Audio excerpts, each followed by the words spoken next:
the dish, for the foods we eat tell the stories of our lives. I'm Anna Alexander, and I'm so happy. Joining me again is author Carmen Cook, and we are going to make that fabulous galette that she had featured in her book, Coming in Hot, correct? Correct. It was Coming Hot. Excellent. So welcome, Carmen. Thank you, Anna. We'll knock this out. It'll be good. Exactly. So in the last interview, my daughter looked at me and she went, "What is a galette?" So please tell us what is a galette? A galette is like a pie, but it's like an easier version of a pie. It's still the pastry dough. You fill it with most often fruit, but it can also be vegetables and cheese and caramelized onions and other really wonderful things. And instead of being in a pie pan, it's flat and you just kind of flop the edges over it and cook it, and it's an easier pie. A free-form pie is what we called it in school. If you want to be technical. Yes, but also it's great because today is Pie Day. How fortuitous were we? It's like we planned it. Excellent. So is this your recipe, or is this a recipe you found somebody? Where? I've switched up a version, I don't know, 10, 15 years ago. A girlfriend of mine, Jen Shea, gave me her galette recipe. And I have, over the years, kind of morphed it and tweaked it and changed it and into what it is now. So I still consider it her recipe. I call it the Jen recipe, but I've tweaked it just a little bit to fit me. Excellent. So let's show the ingredients really quick. And as always, we will have the recipe and the instructions down in the description below. So we have here, I've measured out the 1.5 cups flour and 6 tablespoons of sugar. We've got about a 1/4 teaspoon salt, our 1/2 cup of cold cube butter, and some water that we're going to add to make sure the mixture is all blended together. And while I am sifting through my dry ingredients, Carmen, if you want to tell us about the fruit portion. So I am using peaches and blueberries because that's my favorite, frankly. And then I have a slight glaze that I make to put at the bottom of the pastry to make it so it's not, that the juices don't make the bottom soggy. No, we don't like soggy bottoms. So, and then I just use a little bit of lemon zest as well. So really easy. I've got peaches, I've got blueberries. We'll be slicing the peaches, blueberries, and just a little bit of a glaze. Super simple. Excellent. So what do we do first? So first, I'm going to turn my back on you because this is where my stuff is. We have to sift together the dry ingredients, as you just did for the pastry. And if you forget the salt, just mix it in. That's right. I'm trying to remember if I added sugar in there. I don't think I did. Nope, I didn't, because it's right here. Mise en place, mise en place, mise en place. And Anna is using a hand sifter, which is super easy and simple to do. I pulled out the food processor just because.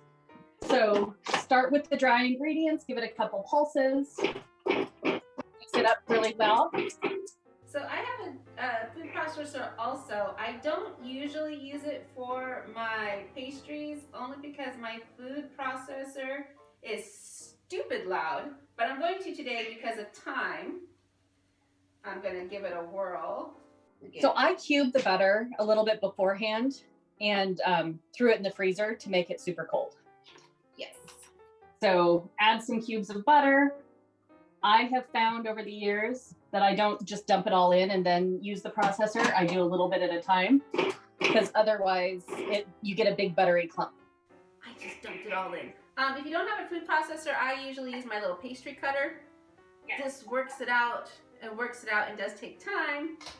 But the other thing about the galette that's super great is you don't have to have the butter ground and mixed in completely. Little clumps of butter is actually really great for the pastry. Okay, so because this is so loud, we're going to skip this part. So you don't want to pulverize your butter until it's melted into the flour. The idea is to get chunks of flour so it becomes this dreamy, creamy, flaky crust. Yeah. And then you add just a little bit of water, not too much water, to make it so the dough is a little sticky. I'm getting way more water.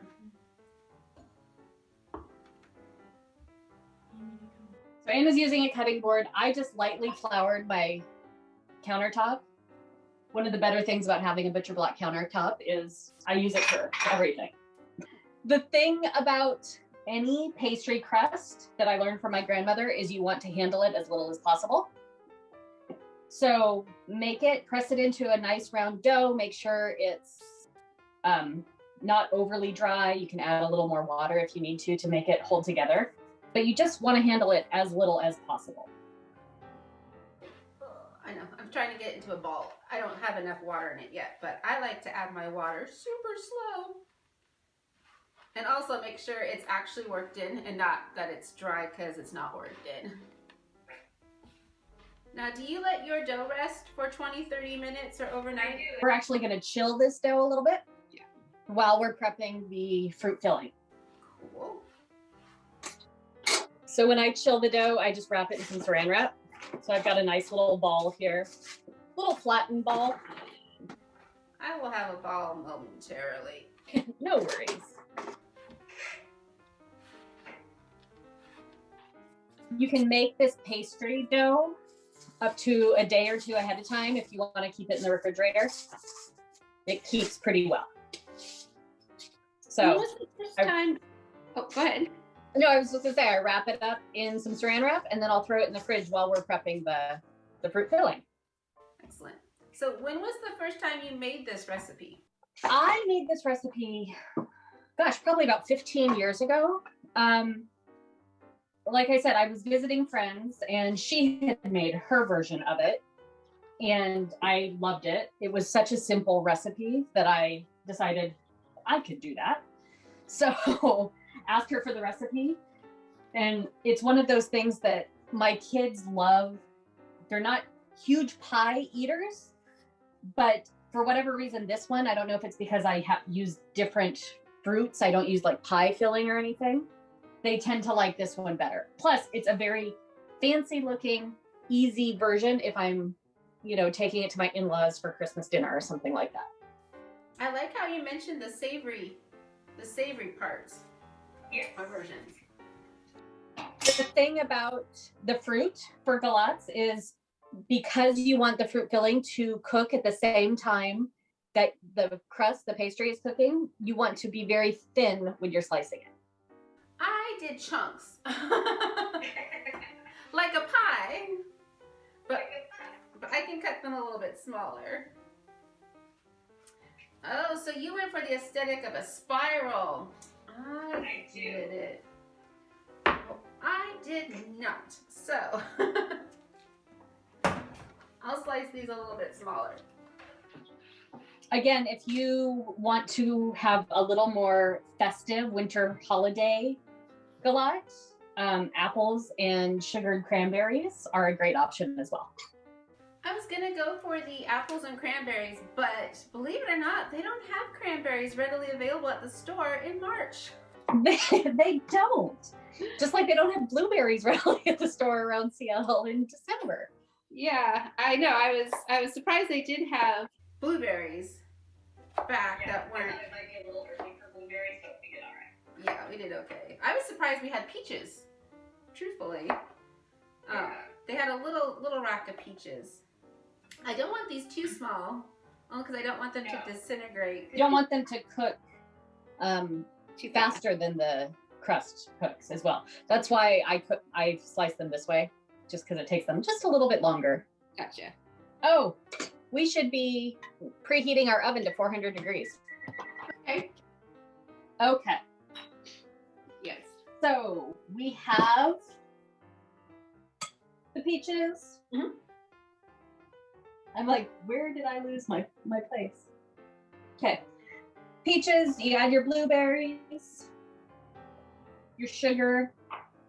Now I saw in the recipe you added half the sugar, Half the sugar, so that'd be a quarter cup of sugar we're adding. quarter cup of sugar, correct. And a little bit of flour after the sugar is coating everything.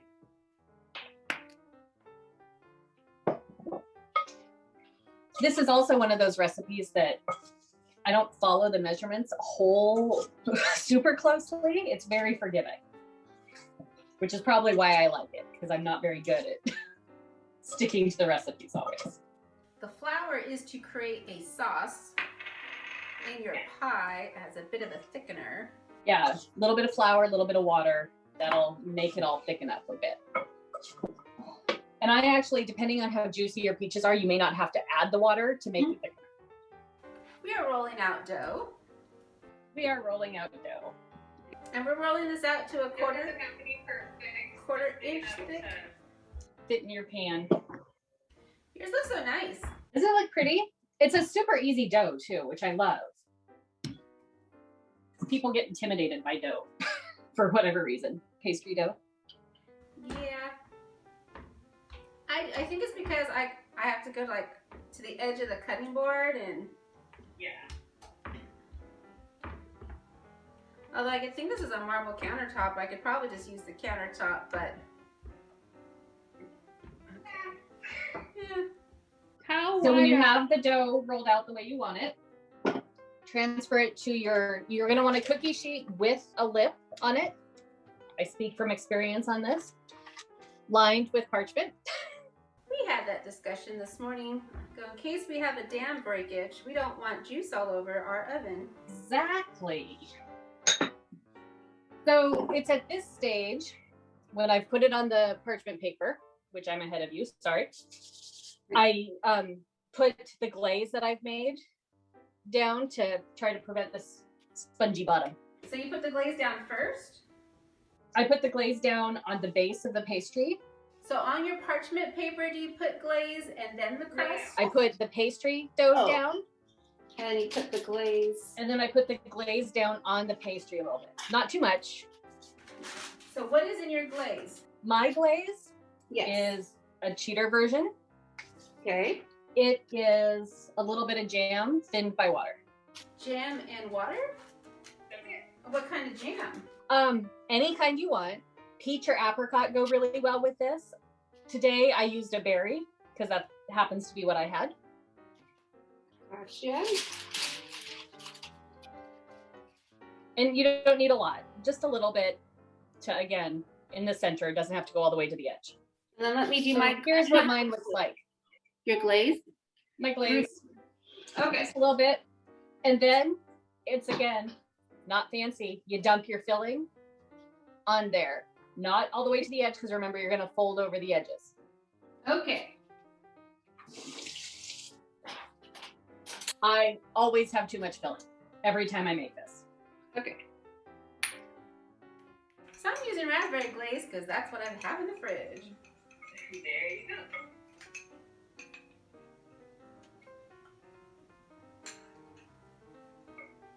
What I love about galettes is when they're called rustic. It's a rustic dessert. And that's because at some point in times it looks all craggly like this. Okay. Yep. Let me try to make this at least somewhat even. Well, and the great thing about it too is it's such a forgiving meal.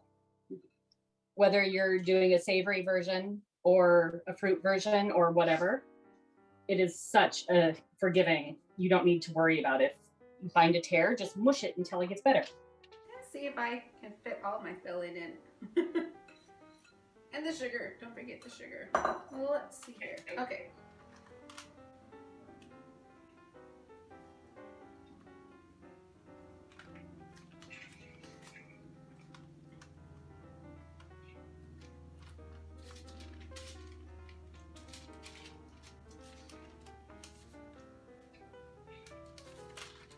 This is also the step where if I realize I've cut a peach slice too thick, I can pull it out.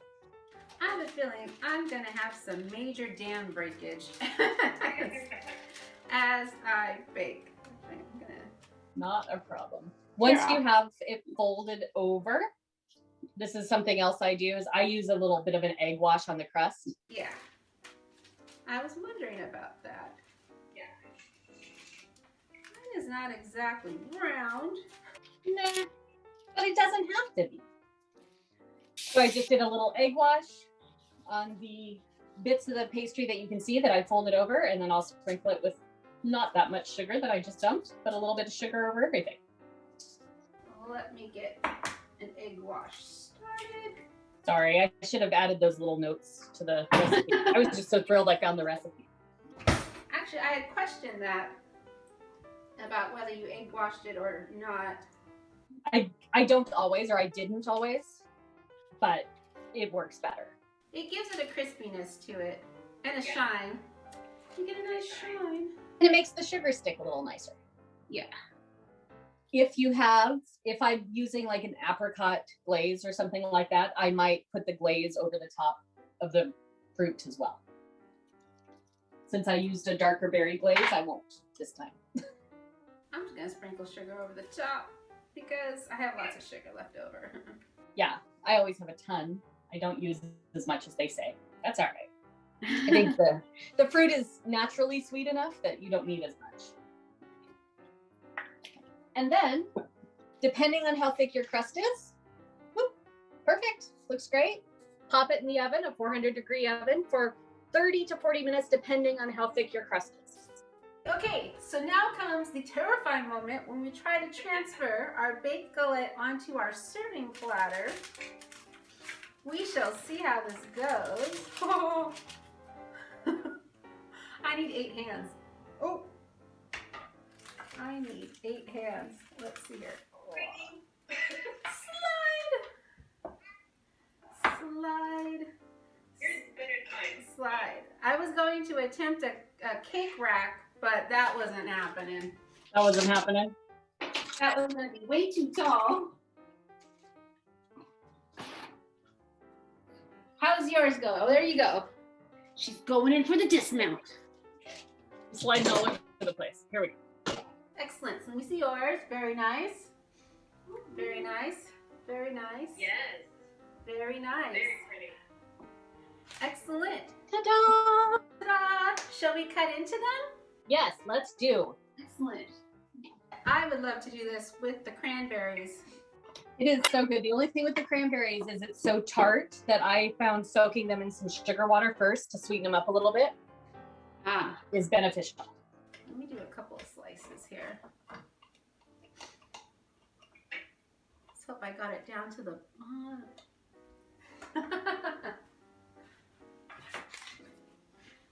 Let's see if now I can transfer this to a plate without I it know, that's the falling apart. I do have a very nice silver serving thing, but there we go. Excellent. So mine, I just do a petite. Woohoo! So pretty. So what do you top yours with? I don't. Don't. The boys will do a la mode. whipped cream. I just like the fruit. Ta-da, ta-da. Excellent. So are you trying yours out? How did yours work? It's good. The peaches, because it's so early in the season, aren't as sweet as they normally would be, but it doesn't bother me. I have not done a peach and blueberry combo before, Oh yeah? but it's very nice. And I do like how it's not too sweet at all. It's very mellow. So if you wanted something very nice, lovely brunch, this would make a fabulous brunch. But this is fantastic. So here it is again, our lovely freeform pie, aka the galettes. Again, that was featured in Carmen Cook's book, Coming in Hot. Give it a try at home. Try your different flavor combinations. Those apples and cranberries in the winter would be delightful. Or that cheese and onion one also sounded quite... Caramelized onion with a little goat cheese. That sounds lovely. So thank you so much for joining me and sharing with us today. Thank you. Yes, thank you for having me. Excellent. So if you all at home like this video, please give us a little like. You can subscribe. Leave down your comments below if you try to make this yourself, because we would love to hear from you. So see you next time, y'all.